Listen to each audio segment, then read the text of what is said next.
Marvel was on top of the world after Avengers Endgame. The Infinity Saga had delivered some of the most iconic moments in cinematic history, and the MCU was untouchable. But then came Phase 4, a collection of movies and TV shows that, for many fans, felt different. Some say Phase 4 is Marvel's boldest chapter yet, while others see it as a creative misstep. So, what happened? How did Marvel go from unstoppable to divisive in just a few years? Today we're diving into the rise and fall of Marvel Phase 4. Before we dive in, if you love deep dives into Marvel, DC, and all things superhero, make sure to hit that like button, share this video, and subscribe to the channel. It helps us grow, and you won't miss out on any of our content. Now, let's get into it. To understand why Phase 4 is so controversial, we need to go back to Phase 3. Marvel Studios, under Kevin Feige's leadership, created a near flawless run of films that culminated in Avengers Endgame. Movies like Black Panther, Thor, Ragnarok, and Infinity War weren't just box office hits, they were cultural phenomena. Phase 3 delivered consistent, emotionally resonant stories that tied together over a decade of cinematic world building. It raised the bar so high that Phase 4 was always going to struggle to meet expectations, but no one expected the level of division that Phase 4 brought. Marvel kicked off Phase 4 with WandaVision, a Disney Plus series that was unlike anything the MCU had done before.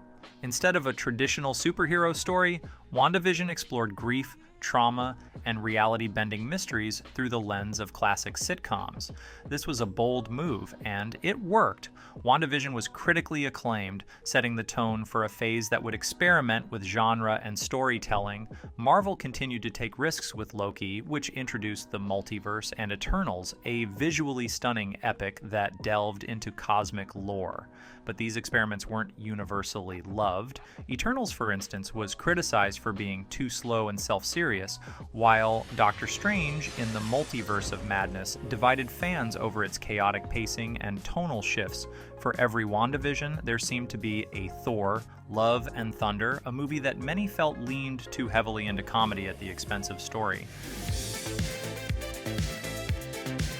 One of the defining features of Phase 4 was the introduction of Disney Plus shows as a core part of the MCU. WandaVision, Falcon and the Winter Soldier, Loki, Hawkeye, Ms. Marvel, Moon Knight, and She-Hulk all debuted within a relatively short time frame.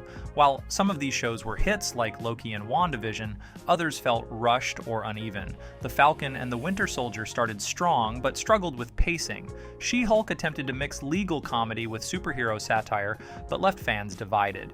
The sheer amount of content overwhelmed audiences, making it harder for each individual project to stand out.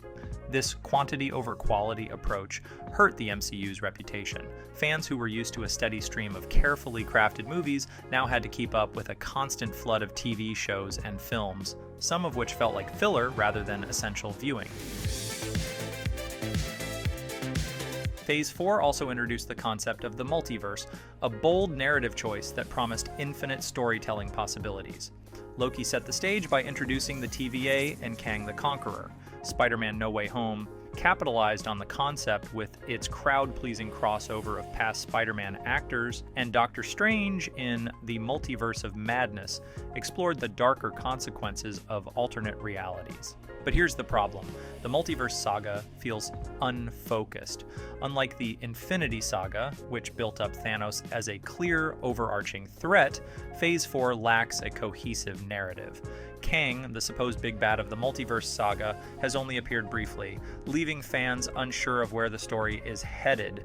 This lack of clarity has made Phase 4 feel directionless. While individual projects like No Way Home were massive hits, the overall narrative of Phase 4 hasn't come together in the way fans hoped.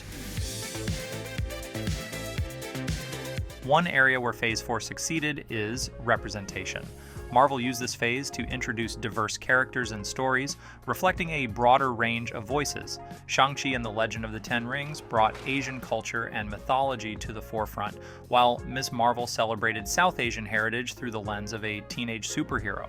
Representation matters, and Phase 4 made significant strides in giving underrepresented communities a chance to see themselves on screen. While some fans criticized the phase for being too woke, the inclusion of diverse perspectives enriched the MCU, making it feel more inclusive and reflective of the real world. And so why did Phase 4 feel like a letdown for so many fans? There are a few key reasons. 1. Burnout. The constant stream of content, movies, and Disney Plus shows left fans feeling overwhelmed and fatigued. The magic of a new Marvel release started to wear off when there was always something new on the horizon. 2. Inconsistent quality. While Phase 4 delivered some gems, No Way Home, WandaVision, it also produced projects that felt rushed or underdeveloped, Eternals, Thor, Love, and Thunder. 3. Lack of cohesion. The Infinity Saga had a clear end point with Thanos and the Infinity Stones. Phase 4 lacks a similar unifying goal, making the MCU feel less focused. 4. Unrealistic expectations. Coming off the high of Endgame, fans expected Phase 4 to deliver the same level of stakes and emotional payoff, but Endgame was the culmination of 10 years of storytelling. Phase 4 was always going to feel like a reset by comparison. Despite its flaws, Phase 4 had undeniable high points. Spider-Man: No Way Home was a cultural event, bringing together 3 generations of Spider-Man fans. WandaVision and Loki pushed the boundaries of what superhero storytelling could be, and Black Panther: Wakanda Forever delivered a heartfelt tribute to Chadwick Boseman while exploring the weight of grief and legacy. These moments reminded fans why they fell in love with the MCU in the first place. When Marvel took risks and focused on character-driven storytelling, the results were outstanding. As Phase 4 comes to a close, Marvel faces a critical question. How can they regain the momentum of the Infinity Saga while continuing to innovate? Here are a few lessons they should take into Phase 5. 1. Quality over quantity. Marvel needs to scale back on content and focus on delivering fewer but better projects. 2. Cohesion is key. The MCU thrives on interconnected storytelling. Establishing a clear direction for the multiverse saga and building anticipation for Kang will help unify the narrative. 3. Lean into representation. The success of Shang-Chi and Ms. Marvel proves that diverse stories resonate with audiences. Marvel should continue exploring fresh perspectives. 4. Balance risks with payoff. Phase 4's experiments were bold but inconsistent. Striking a balance between innovation and the classic Marvel formula will keep fans engaged. Phase 4 was a mixed bag. It took big risks, introduced exciting new characters, and pushed the boundaries of what the MCU could be. But it also suffered from uneven execution, a lack of cohesion, and the impossible task of living up to Endgame. In the end, Phase 4 was a necessary transition. It wasn't the flawless continuation fans hoped for, but it laid the groundwork for the future of the MCU. Whether Phase 5 can capitalize on that foundation remains to be seen. But what do you think? Was Phase 4 a bold step forward or a stumble for Marvel? Let me know in the comments below, and don't forget to like, share, and subscribe for more deep dives into the world of superheroes,